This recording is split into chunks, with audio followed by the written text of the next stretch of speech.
Before entering politics, Richard Nixon was a commander in the U.S. Navy Reserve during World War II. He had much political experience, as he was the part of the team that broke the Alger spy case, and he was a senator and congressman for California, and later became the vice president to Eisenhower. Many people liked his experience until they saw him in the debates. JFK came from a rich Catholic Irish family from Massachusetts. Many people were unsure of him being Catholic because they thought that he would be controlled by the Pope. His family was wealthy as they had made much of their money from bootlegged alcohol during the Prohibition.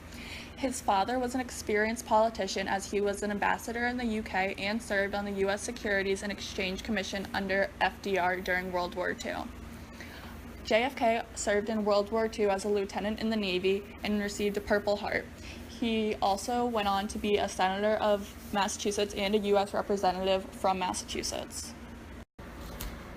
JFK and Nixon discussed both domestic and foreign issues in the campaigns leading up to the 1960 debates. JFK was more open about using government to advance the civil rights movement than Nixon. However, Nixon had more experience in foreign policy in the Cold War than JFK. On September 26, 1960, the first ever televised presidential debate was held in Chicago. JFK and Nixon met to discuss domestic issues, including civil rights and threats posed by communism in the Soviet Union. At the time of the first out of 4 presidential debates, Nixon had a higher public profile than JFK because of his political experience. At the time of the debate, however, JFK was tan, fit, and showed youthful vigor, and he had also studied and took a nap prior to the debate. Nixon, on the other hand, appeared pale and had lost a lot of weight because he was coming out of a knee surgery, had bad makeup, and a badly fitted suit. Former Senator Bob Dole recalled the first presidential debate between JFK and Nixon in a PBS interview, saying, "I was listening to it on the radio coming into Lincoln, Kansas, and I thought Nixon was doing a great job. Then I saw the TV clips the next morning, and he didn't look well. Kennedy was young and articulate, and wiped him out." In the first televised presidential debate, the American people felt as though JFK was addressing them directly, but Nixon was addressing JFK. People listening to the debate on the radio thought Nixon was winning, but to the 40% of the American population who were watching on TV, JFK had won the debate. Government is comparable. Secondly, I think the question is, what are the programs that we advocate? What is the party record that we lead? I come out of the Democratic Party, which in this century has produced Woodrow Wilson and Franklin Roosevelt and Harry Truman, and which supported and sustained these programs which I've discussed tonight. Mr. Nixon comes out of the Republican Party. He was nominated by it. And it is a fact that through most of these last 25 years, the Republican leadership has opposed federal aid for education, medical care for the aged, development of the Tennessee Valley, development of our natural resources. I think Mr. Nixon is an effective leader of his party.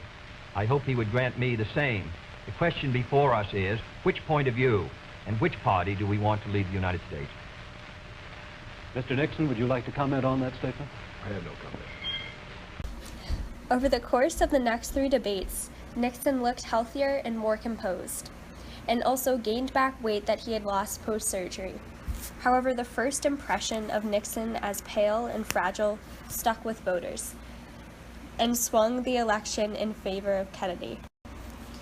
The televised debates were important in the 1960 election because they went against Nixon's main argument that JFK was inexperienced.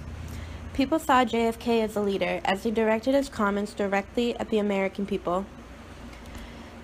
People were impressed by Kennedy's ability to hold his own, and half of voters were influenced by the televised debates. In the 1960 election, Kennedy won the popular vote by only 0.2%. The great debates of the 1960s changed politics by turning it into a spectator sport. Politicians were now judged on their appearance, composure, body language, style, physical health, sense of humor, likability, and age instead of just their political views. Many of the characteristics that JFK displayed in the great debates also helped Obama to win the presidency in 2008 and 2012.